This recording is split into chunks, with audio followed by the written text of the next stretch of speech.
Hi friends, ഞാൻ Vijayalakshmi. Welcome to my YouTube channel R4V garden. ഇതെൻ്റെ terrace ഗാർഡനാണ്. ഇന്നത്തെ എൻ്റെ വീഡിയോ എന്ന് പറയുന്നത് ടെറസ് ഗാർഡനിലെ കുറച്ച് പച്ചക്കറികളുടെ വിളവെടുപ്പാണ്. അപ്പോൾ കൃഷി സ്നേഹിക്കുന്നതിൻ്റെ എല്ലാ കർഷക സുഹൃത്തുക്കൾക്ക് ഈ വീഡിയോ ഇഷ്ടമാണെങ്കിൽ തീർച്ചയായും ലൈക്ക് ചെയ്യുക. അപ്പോൾ നേരെ വീഡിയോയിലോട്ട് പോകാം.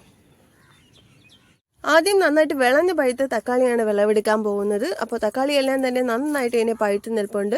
അപ്പോൾ ഇതിന്ന് പഴുത്ത തക്കാളിയാണ് ഇന്ന് വിളവെടുക്കുന്നത്. വളരെ മനോഹരമായിട്ടുണ്ട്, നല്ല ചുവന്ന കളറിലൊക്കെ തന്നെ ആയിട്ടുണ്ട്. ചെടിയിൽ നിന്ന് നന്നായിട്ട് വിളഞ്ഞ് പഴുത്ത തക്കാളികൾക്കൊക്കെ തന്നെ നല്ല മധുരമാണ്. അപ്പോൾ നമുക്ക് ചെടിയിൽ നിന്ന് നേരിട്ട് പറിച്ച് കഴിക്കാവുന്നതാണ്. വളരെയധികം രുചികരമാണിത്. തക്കാളി ചെടിയിൽ ഇതുപോലെ നിറച്ച് പഴങ്ങളൊക്കെ തന്നെ ഉണ്ടായി നിൽക്കുമ്പോഴത്തേക്ക് ഇത് കാണാനും വളരെയധികം ഭംഗിയുള്ളതാണ്. അപ്പോൾ നമ്മുടെ പച്ചക്കറി ഗാർഡനിൽ എപ്പോഴും ഒരു തക്കാളി ചെടിയും കൂടി ഉണ്ടെങ്കിൽ അതിൻ്റെ ഭംഗിയൊന്ന് വേറെ തന്നെയാണ്. അപ്പോൾ നിധിക്കുട്ടിയാണ് ബാക്കിയുള്ള തക്കാളികളൊക്കെ തന്നെ വിളവെടുക്കുന്നത്. നന്നായിട്ട് തന്നെ പഴുത്തിരിക്കുന്നതുകൊണ്ട് വേഗത്തിൽ തന്നെ പറിച്ചെടുക്കാൻ സാധിക്കുന്നതാണ്. അപ്പോൾ പഴുക്കുന്നതനുസരിച്ച് നമുക്ക് പറിച്ചെടുക്കാൻ പറ്റുന്നതാണ്. ഇനി പച്ച തക്കാളിയൊക്കെ ആണെങ്കിൽ നമുക്ക് പറിച്ചെടുത്ത് മീനിലൊക്കെ ഇട്ട് കഴിഞ്ഞാൽ കറിയുടെ സ്വാദൊക്കെ തന്നെ കൂടുന്നതാണ്. ഇപ്പം തക്കാളി ചെടി നടാൻ പറ്റിയ സമയമാണ്. കുറച്ചും വേനലൊക്കെ ആയി കഴിയുമ്പോൾ ഈ തക്കാളിയുടെയൊക്കെ വില കൂടുന്നതാണ്. ഇപ്പം നമ്മൾ വെച്ച് പിടിപ്പിക്കുകയാണെന്നുണ്ടെങ്കിൽ അന്നേരം നമുക്ക് നമ്മുടെ തോട്ടത്തിൽ നിന്ന് പറിച്ചെടുത്ത് ഉപയോഗിക്കാൻ സാധിക്കുന്നതാണ്. അപ്പോൾ ഇതിൽ നിൽക്കുന്ന തക്കാളിയും കൂടി വിളവെടുക്കുകയാണ്. അപ്പോൾ ഈ കൊലയിൽ 3 തക്കാളിയൊക്കെ തന്നെയുണ്ട്.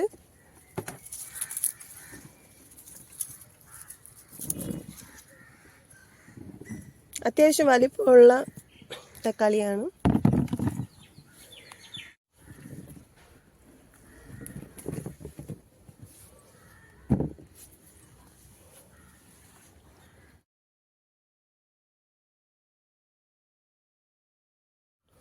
ഇനി വിളവെടുക്കാൻ പോകുന്നതെന്ന് പറയുന്നത് കുറച്ച് പച്ച ചീരകളാണ്. അപ്പോൾ ചീരകളൊക്കെ തന്നെ ഒത്തിരി നിൽപ്പുണ്ട്. അപ്പോൾ ഇടയ്ക്ക് വെള്ളമൊന്നും ഇല്ലാത്തതുകൊണ്ട് എല്ലാം കുറച്ചൊന്ന് വാടിയിട്ടാണ് നിൽക്കുന്നത്. അപ്പോൾ അതെല്ലാം തന്നെ വിളവെടുക്കുകയാണ്. ഇത് നേരത്തെ നമ്മൾ വിളവെടുത്തതിൻ്റെ തണ്ട് നിന്നിട്ട് അതിൽ നിന്ന് പൊട്ടിയിട്ടുള്ളതാണ്. അപ്പോൾ ചിലതൊക്കെ പൂത്തിട്ടുണ്ട്. അപ്പോൾ പൂവ് എടുത്ത് മാറ്റിയിട്ട് നമുക്ക് കറി വെക്കാൻ ഉപയോഗിക്കാവുന്നതാണ്.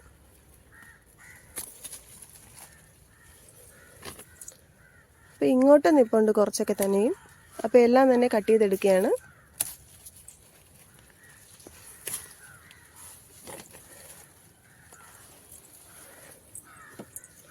ഇത് വഴുതനങ്ങ ചെടിയാണ്, വെങ്ങേരി വഴുതനങ്ങ. അപ്പോൾ അത് കായ്ച്ചു തുടങ്ങിയിട്ടുണ്ട്. നല്ല വലിപ്പവും നീളമൊക്കെ വെക്കുന്ന ടൈപ്പാണിത്. നിറച്ച് തന്നെ കായ്ക്കുകയും ചെയ്യും. അപ്പോൾ ഇതൊക്കെ വിത്ത് വീണ് തനിയെ പൊടിച്ചുണ്ടായ തൈകളാണ്.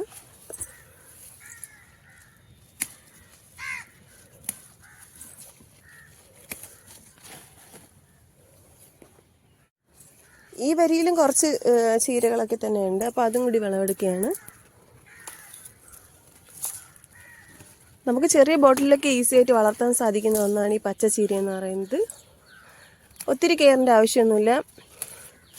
ജൈവ കീടനാശിനിയൊക്കെ വളരെ കുറച്ച് മാത്രം ഉപയോഗിച്ചാൽ മതി. എന്തെങ്കിലും കീടശല്യം ഉണ്ടെങ്കിൽ നമുക്കത് പ്രയോഗിച്ചാൽ മാത്രം മതി. അപ്പോൾ സമയമൊക്കെ കുറവുള്ളവർക്ക് നടാൻ പറ്റിയ ഒന്നാണ് ഈ പച്ച ചീര എന്ന് പറയുന്നത്.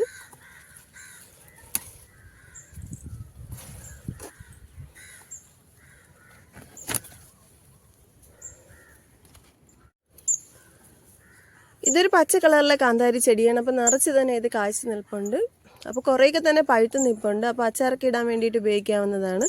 ഇത് കുറച്ച് ചെറിയ ടൈപ്പാണ്. മുന്നേ എൻ്റെ കയ്യിൽ ഉണ്ടായിരുന്ന നല്ല വലിപ്പം വയ്ക്കുന്ന ഒന്നായിരുന്നു. ഇത് കുറച്ച് ചെറുതാണ്. അപ്പോൾ ഈ ചീരയും കൂടി വിളവെടുക്കുകയാണ്.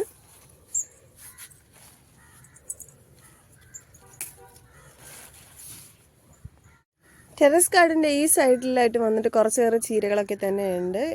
ഇതിൽ ഊളൻ താമരയും പച്ച ചീരയൊക്കെ നിൽപ്പുണ്ട്. അപ്പോൾ ഊളൻ താമരയൊക്കെ എന്ന് പറഞ്ഞാൽ നമുക്ക് ഈസി ആയിട്ട് വളർത്തിയെടുക്കാൻ പറ്റുന്നതും അതിനും ഇതുപോലെ തന്നെയാണ്, ഒരു പരിചരണത്തിൻ്റെ ആവശ്യമില്ലാത്തതാണ്. അപ്പോൾ ഈ പച്ച ചീര വിളവെടുക്കുകയാണ്. ഇതും വിത്തൊക്കെ തന്നെ വീണ് പൊടിച്ചിട്ടുള്ളതാണ്.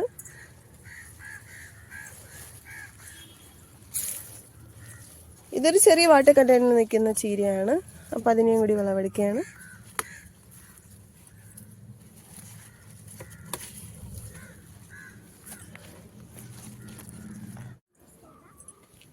ഈ ചീര ഒരു മുളക് ചെടിയുടെ ചുവട്ടിലാണ് നിൽക്കുന്നത്. അപ്പോൾ അത് രണ്ടും കൂടി ഒരുമിച്ചാണ് വളരുന്നത്. മുന്നേ ഇതിൽ നിന്ന് നിറച്ച് തന്നെ ശിഖരങ്ങളൊക്കെ പൊട്ടി നമ്മൾ വിളവെടുത്തിട്ടുണ്ടായിരുന്നു. ആ ചെടിയാണ് പിന്നെയും ഒത്തിരി ശിഖരങ്ങളൊക്കെ പൊട്ടി നിൽക്കുന്നത്. അപ്പോൾ ഇത്രയും ചീര വിളവെടുത്തിട്ടുണ്ട്. ടെറസ് ഗാർഡനിൽ നിന്ന് ഇത്രയും ചീരകളൊക്കെ തന്നെ വിളവെടുത്തിട്ടുണ്ട്. ഇത് സ്ട്രോബെറി ചെടികളാണ്. അപ്പം കുറേയൊക്കെ തന്നെ നന്നായിട്ട് കായ്കളൊക്കെ കിട്ടിയിട്ടുണ്ട്. അപ്പോൾ ഇതൊക്കെ കുറച്ച് നിറമടിച്ച് വരുന്നുണ്ട്. അപ്പോൾ ഒന്ന് കുറച്ച് നല്ല നിറം വെച്ചിട്ടുള്ള ഒന്നുണ്ട്, അതാണ് ഈ കാ വന്നിട്ട്. അപ്പോൾ നന്നായിട്ട് തന്നെ പഴുത്ത് നിൽപ്പുണ്ട്.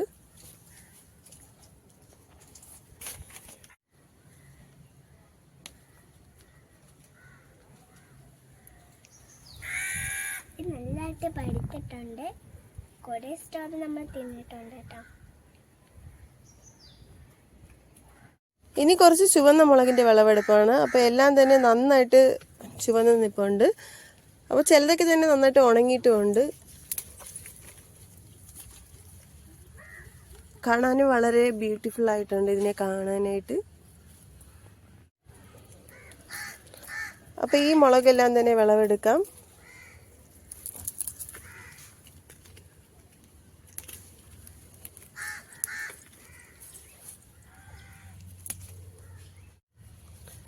പച്ചമുളകിൻ്റെയൊക്കെ ഒരു ചെടി അത് കേടായി വരുമ്പോൾ നമ്മൾ പിന്നെയും പുതിയ ചെടികളൊക്കെ തന്നെ നട്ടുകൊണ്ടേയിരിക്കണം. അപ്പോൾ ഇതിൽ നിന്ന് ഒരു മുളക് ഇങ്ങനെ എടുത്തിട്ട് നമ്മൾ ഗ്രോ ബാഗിൽ പാകാനായിട്ടിട്ട് അതെല്ലാം തന്നെ കിളിർത്ത് വരുന്നതാണ്. അപ്പോൾ ഇത് നന്നായിട്ട് ഉണങ്ങിയ പച്ചമുളകാണ്. അപ്പോൾ ഇതിനെയും കൂടി വിളവെടുക്കുകയാണ്. അപ്പോൾ ചെടിയിൽ നിന്ന് ഇത് നന്നായിട്ട് തന്നെ ഉണങ്ങുന്നതാണ്. അപ്പോൾ ഇത്രയും മുളക് എടുത്തിട്ടുണ്ട്. തോട്ടത്തിൽ അങ്ങിങ്ങായിട്ട് ഇതിൻ്റെ പച്ചമുളകുകളൊക്കെ തന്നെ നിൽപ്പുണ്ട്. എല്ലാം നല്ല ചുമന്ന് ഉണങ്ങിയിട്ടുണ്ട്. അപ്പോൾ ചുമന്ന മുളകുകൾ മാത്രമാണ് ഞാൻ പറിക്കുന്നത്. മുന്നേക്ക് ഇത് ചെടി നിൽക്കുമ്പോൾ തന്നെ കിളികൾ എന്തെങ്കിലും വന്ന് കഴിക്കുമായിരുന്നു. ഇപ്പോൾ കുറച്ചായിട്ട് നിൽപ്പുണ്ട്, ഒന്നും തന്നെ കഴിക്കുന്നില്ല. അപ്പോൾ എല്ലാം തന്നെ കിട്ടിയിട്ടുണ്ട്. ഇത് ബുള്ളറ്റ് മുളകാണ്.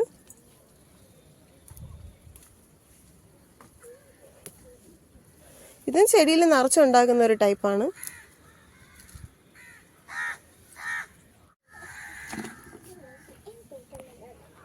അപ്പോൾ ഇവിടെ നിൽക്കുന്ന മുളകിലും നന്നായിട്ട് പഴുത്തിട്ടുണ്ട്. അപ്പോൾ ഒത്തിരി വട്ടം നമ്മൾ ഈ ചെടിയിൽ നിന്ന് വിളവെടുത്തിട്ടുള്ളതാണ്. പിന്നെയും അതെല്ലാം തന്നെ കായ്ച്ചു നിൽപ്പുണ്ട്. അപ്പോൾ ചില ചെടികളൊക്കെ നമുക്ക് കുറച്ചേറെ കാലം വിളവ് തരുന്നതാണ്. കുറച്ച് ജൈവ കീടനാശിനിയൊക്കെ നമ്മൾ വേപ്പിണ്ണ വെള്ളത്തിൽ മിശ്രിതമൊക്കെ ഇടയ്ക്ക് തളിച്ചു കൊടുക്കുകയാണെന്നുണ്ടെങ്കിൽ കീടശല്യമൊക്കെ ഒന്ന് മാറി കിട്ടുന്നതാണ്. അപ്പോൾ കീടങ്ങളെന്ന ആക്രമം ഏൽക്കാണ്ടിരിക്കുകയാണെന്നുണ്ടെങ്കിൽ ഒത്തിരി കാലം നമുക്ക് വിളവ് കിട്ടുന്നതാണ്. അപ്പോൾ നമുക്ക് വിഷം അടിക്കാത്ത ഒരു പച്ചക്കറി നമ്മുടെ വീട്ടിൽ നിന്ന് തന്നെ പറിച്ചെടുത്ത് ഉപയോഗിക്കാനും സാധിക്കുന്നതാണ്. മുളക് ചെടി നമുക്ക് ചെറിയ പ്ലാസ്റ്റിക് കണ്ടെയ്നറിലൊക്കെ നടാവുന്ന ഒന്നേ ഉള്ളൂ. ഇനി ഇതിനെ കുറച്ചൊന്ന് വെയിലത്ത് വെച്ചിട്ട് ഉണക്കിയെടുത്ത് നമുക്ക് പൊടിച്ച് സൂക്ഷിക്കാവുന്നതുമാണ്. ഇത് മറ്റൊരു മുളക് ചെടിയാണ്. അപ്പോൾ ഇതിൻ്റെ വെയിറ്റ് കൊണ്ട് കുറച്ചൊന്ന് ചരിഞ്ഞ് കിടക്കുകയാണ്. അപ്പോൾ ഇതും കൂടി വിളവെടുക്കുകയാണ്. നല്ല ചുവപ്പും പച്ചയായിട്ട് നിൽക്കുന്നത് കാണാൻ തന്നെ ഭയങ്കര ഭംഗിയായിട്ടുള്ള ഒരു കാഴ്ചയാണ്. അപ്പോൾ ഇതിലുള്ള എല്ലാ മുളകും വിളവെടുക്കുകയാണ്. അപ്പോൾ ഇത്രയൊക്കെ മുളക് കിട്ടിയിട്ടുണ്ട്.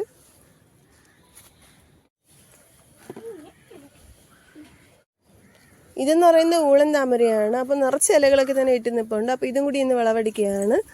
അപ്പോൾ നമുക്ക് ആവശ്യത്തിനുള്ള അപ്പോഴപ്പോഴേ ടെറസ് ഗാർഡനിൽ നിന്ന് വന്ന് വിളവെടുത്താൽ മതി. ഇതിൻ്റെ ടേസ്റ്റ് എന്ന് പറയുന്ന ഒരു പ്രത്യേക ടേസ്റ്റാണ്. ചെറിയൊരു മധുരമൊക്കെ ചേർന്നിട്ടുള്ളതാണ്. അപ്പം ഭയങ്കര രുചികരമായിട്ടുള്ള ഒന്നാണ്. അപ്പം സമയമില്ലാത്തവർക്ക് പോലും ഇതൊക്കെ ഒന്ന് നടാവുന്നതാണ്. അപ്പോൾ ഇതിലുള്ള എല്ലാ ഊളൻ താമരയുടെ ഇലയും വിളവെടുക്കുകയാണ്.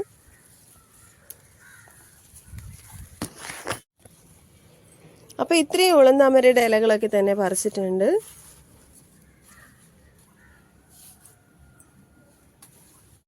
ഒരു പടവലം കൂടി നന്നായിട്ട് വിളഞ്ഞു നിൽപ്പുണ്ട്. അതും കൂടി വിളവെടുക്കുകയാണ്. ചെറിയ സൈസ് പടവലമാണ്.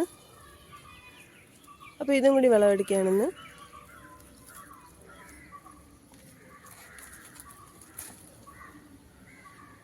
അപ്പോൾ ഒത്തിരി മുറ്റാത്ത ഒന്ന് തന്നെയാണ്. ഒരു പീച്ചിങ്ങയും കൂടിയുണ്ട്, അതിനെയും കൂടി വിളവെടുക്കുകയാണ്.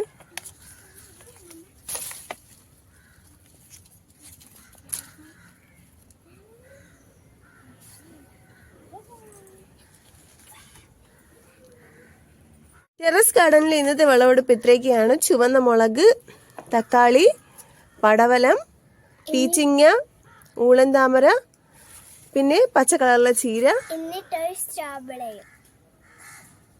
ഇത് ഞാൻ കുറച്ച് കഴിച്ചതാണ്.